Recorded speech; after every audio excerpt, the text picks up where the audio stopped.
सुनील शास्त्री, जन्म कुंडली मिलान में आपको कहां तक मंगल दोष का कहां तक इसका अर्थ होता है हमारे जीवन में, और मंगल दोष का परिणाम क्या होते हैं, मंगल दोष क्या है, इसके विषय में मैं आपको बताना चाहूंगा।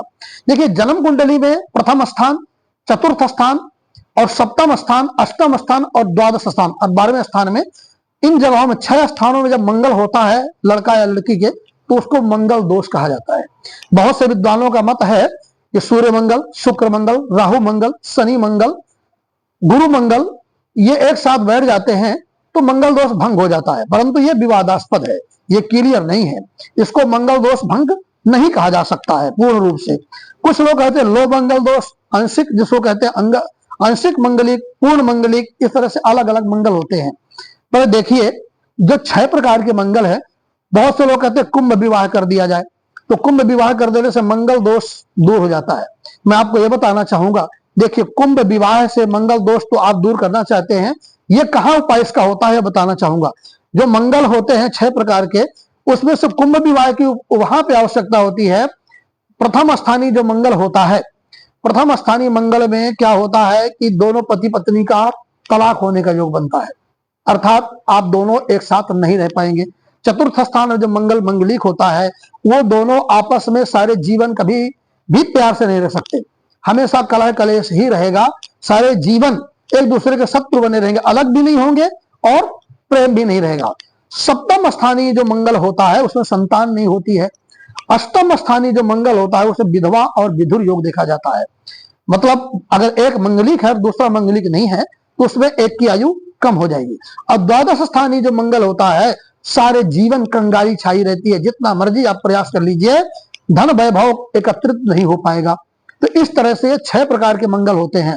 अब जो कुंभ विवाह है, जो ठाकुर जी से शादी अब कर देते हैं मंगल दोष दूर करने के लिए, देखिए ये महापाप है, इसके विषय में आप जाने पहले, सबसे पहले ये कुंभ विवाह हम वहां करते हैं, वहां करवाते हैं लोग जहां पे ये होता है कि भाई लड़की का विधवा योग तो नहीं है, लड़के का विधुर योग तो नहीं है, तो विधवा योग हटाने के लिए लड़की का कुंभ विवाह कर दिया जाता है। क्यों? कलशस्थ मुखे विष्णु कंठे रुद्रा समासिता, कलश के मुख में भगवान विष्णु का वास है, अर्थात भगवान नारायण से उनका विवाह कर दिया जाता है। अब नारायण जी को तो मरना नहीं है, तो लड़की विधवा कहां से होगी?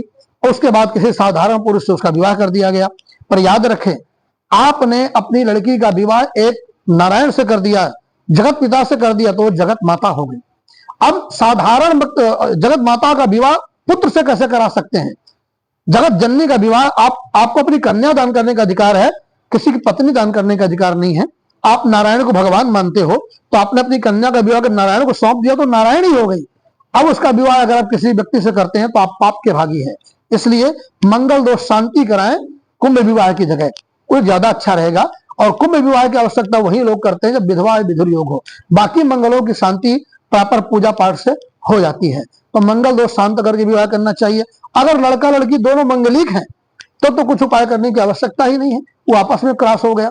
तो इस तरह से मंगल दोष के विषय में आपको बताना चाहूंगा कि विवाह करने की अपेक्षा शांति करें, उससे मंगल दोष भंग हो जाता है, दूर हो जाता है। अच्छा, यह भी देखा जाता है कि ऐसा नहीं कि सब दूर हो जाते हैं, इनकी डिग्रियां होती है, फर्स्ट सेकेंड थर्ड तीनों डिग्री में अगर लास्ट डिग्री हो तो वो उपाय से भी नहीं ठीक होगा। ऐसा नहीं कि सब कुछ आप ठीक ही कर सकते हैं। लोग कहते हैं ना कि सब कुछ किया तब भी ठीक नहीं हुआ, तो थर्ड डिग्री का कोई उपाय नहीं होता, अर्थात भगवान ने यही लिखा, इसलिए थर्ड डिग्री के उपाय के चक्कर में नहीं पड़ना चाहिए, दूर ही हो जाना चाहिए। तो मंगल दोष 6 प्रकार के होते हैं, लड़का लड़की दोनों मंगलिक हो बहुत बढ़िया, और आंशिक मंगलिक है, कई बार ग्रहों का स्कोर बहुत अच्छा खास है, अच्छे विद्वानों से सलाह लेकर के ही उसका उपाय कर लेना चाहिए।